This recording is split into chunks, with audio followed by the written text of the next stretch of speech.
umpe Bibiliya kuko ari inezeza, umpe Bibiliya imbwira iby'ubugingo. Tugeze mu mwanya mwiza wo kwiga Bibiliya muri gahunda yo gusoma igice kimwe ku munsi. Muri iki cyumweru tuzasoma Mariko igice cya 4, icya 5, icya 6, icya 7, icya 8, icya 9 n'icya 10. Imana izatuyoboze mwuka muziranenge. Mariko igice cya 4. Imigani ishushanya ubwami bw'ijuru. Yesu yahagaze mu bwato maze yigisha abantu bari bateraniye. Yababwiye umugani w'umuntu wagiye gutera imbuto mu murima. Imbuto zaguye ahantu hane hatandukanye: mu nzira, ku rutare, ahameze amahwa ndetse n'ahari ubutaka bwiza. Ikibazo nticyabaye imbuto ahubwo cyabaye ubutaka. Ijambo rya Kristo ribibwa mu mitima yacu kandi riba rishobora kwera imbuto igihe imitima yacu iteguwe neza. Abafite imitima idateguwe neza, iryo jambo rya Kristo ntiriramba muri bo. Abafite imitima imeze nk'ubutaka bwiza,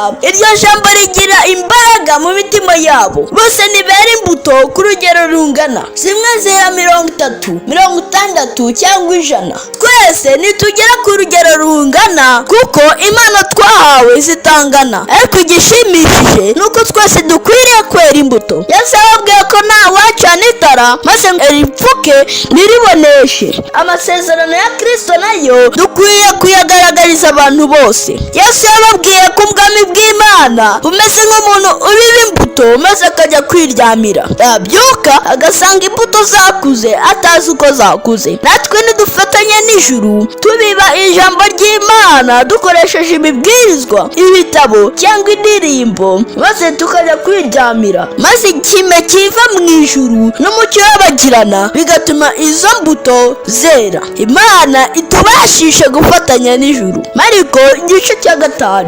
Yesu yerekana ububasha bwe. Yesu yagiye mu gihugu cy'Abamagadalene. Hahise haza umuntu wabaga mu mva. Abadayimoni barenga 6,000 bari bamurimo.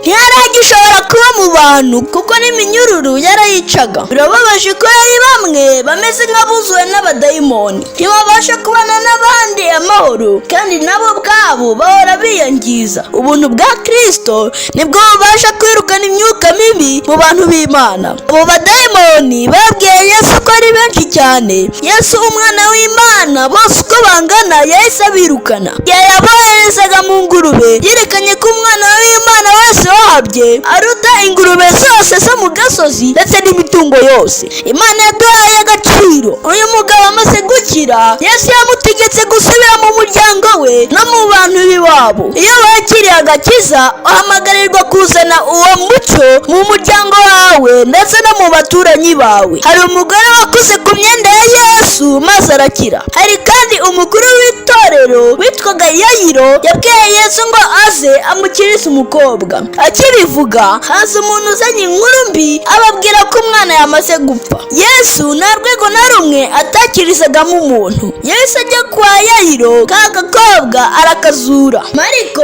igice cya 6. Bayinyura Yesu. Yesu yagiye mu gace k'iwabo maze atangira kwigisha, ariko bene wabo baramunegura. Birababaje ko nta gitangaza na kimwe yakoreye kuko bari babuze kwizera. Imana itwongerere kwizera. Abumvise ibya Yesu bose bagize ubwoba, na Herode yaratinye cyane. Nyamara yari yarishe Yohana abitewe n'umugore mubi witwaga Herodiya. Yohana mu bwami bw'ijuru azitwa mukuru kuko nta wigeze akora nk'ibye. Muri iki gice Mariko avuga ko Yesu yatubuye imigati n'ifi maze abantu barenga 5,000 barahaga. Yagendeye hejuru y'amazi ndetse akiza abarwayi benshi. Ndagusabira ngo nawe Yesu akurambikeho ibiganza agukize. Mariko igice cya 7. Abafarisayo n'abanditsi. Itsinda ry'abafarisayo n'abanditsi ryaturutse i Yerusalemu rije kugenzura imyigishirize ya Yesu. Bahoraga bajya impaka kuri uwo mwigisha wadutse mu bantu. Yesu yabibukije ko inyigisho zabo zipfuye kandi ko bakwiriye guharanira kwiyuhagira no kwiboneza mu mitima. Ahubwo Yesu yagiye i Tiro n'i Sidoni mu banyamahanga b'abapagani maze yinjira mu nzu. Abantu bose barabimenye, maze haza umugore w'Umugiriki aramwinginga ngo amukirize umwana. Yesu aramureba, aramubabarira, arangije amukiriza umwana. Indwara nyinshi ziterwa na Satani n'abadayimoni be. Benshi mu babaga barwaye babaga batewe na dayimoni nanone. Yesu turamukeneye ngo yirukane ingabo za Satani maze tugire amagara mazima. Mariko igice cya 8. Ubuhamya bwa Petero. Yesu yahagije abantu 4,000 maze yigisha afite imbaraga. Yerekanye ko inyigisho z'abafarisayo ari mbi. Bahoraga bamusaba ibimenyetso ngo bemere ko yatumwe n'Imana. Gushidikanya kose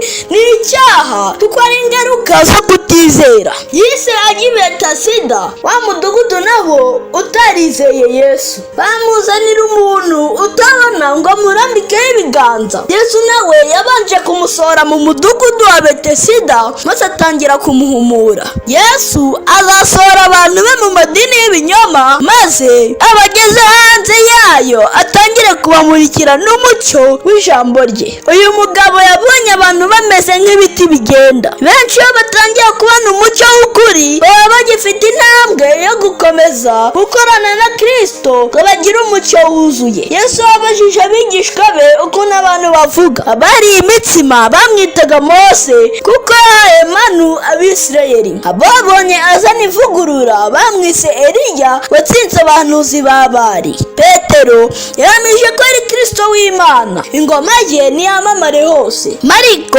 igice cya 9. Mose na Eliya babonekera Yesu. Yesu yafashe Petero wahubukaga. Yohana na Yakobo bari abanyabukana maze azamukana nabo ku musozi. Ibi birerekana neza ko aho tubona bafite imyitwarire iteye umujinya, Yesu arabiyegereza kugira ngo abakirishe urukundo rwe no kugira neza kwe. Abahanuzi ba kera Mose na Eliya baraje baramubonekera. Mose yari ahagarariye abazajya mu ijuru banyuze mu rupfu, aho Eliya ahagarariye abazazamurwa badapfuye. Mose kandi ahagarariye amategeko, naho Eliya ahagarariye ibyahanuwe. Isezerano rya kera riruzurira muri Kristo Yesu. Amategeko n'ibyahanuwe nibyo bitugeza ku gakiza kuzuye ka Kristo. Yesu yakijije umuhungu urwaye igicuri ndetse abuza abigishwa be kugira amakimbirane. Umwiryane ni inzira yoroshye umwanzi acamo maze agatera akaduruvayo mu itorero rya Nyagasani. Imana iduha umutima wo koroherana. Mariko igice cya 10. Umuryango, ubukire ndetse n'umurimo. Abafarisayo babajije Yesu bati, mbese bireme umugabo n'umugore gutandukana? Maze Yesu arabihanangiriza ababwira ko gutandukana ari byo batizera kandi badafite Imana muri bo. Yesu kandi yakiriye abana bato abarambikaho ibiganza ngo bakurire ku birenge bye. Haje umusore w'umukire cyane maze aramubaza ati, ko nitondera amategeko yose ndabura iki ngo mbone ubwami bw'Imana? Yesu amurebye mu mutima abona amafaranga niyo yiringiraga ku manywa na nijoro. Yesu amubwira ko guhindurira umutima ku Mana ari byo byonyine byamukiza. Yesu yaburiye abigishwa be hakiri kare ababwira ko azabambwa kandi ko ku munsi wa gatatu azazuka. Yakoze ibitangaza byinshi harimo no guhumura Baritomayo. Imana ikora ibitangaza mu mibereho yacu. Muri iki cyumweru cyose Imana izakuyoboze Mwuka Muziranenge. Umenye Bibiliya ibwira iby'ubugingo umenye amagambo Yesu yavuze. Tugeze mu mwanya w'ibibazo. Icya mbere, wa mugabo wabaga mu mva Yesu amaze kumukiza abadayimoni yamutegetse kujya kubwiririza mu kihe gihugu? Cya kabiri, ni ubuhe buhamya Petero atanga kuri Yesu? Gatatu, Mose na Eliya babonekeye Yesu bashushanya iki? Imana ibahe umugisha.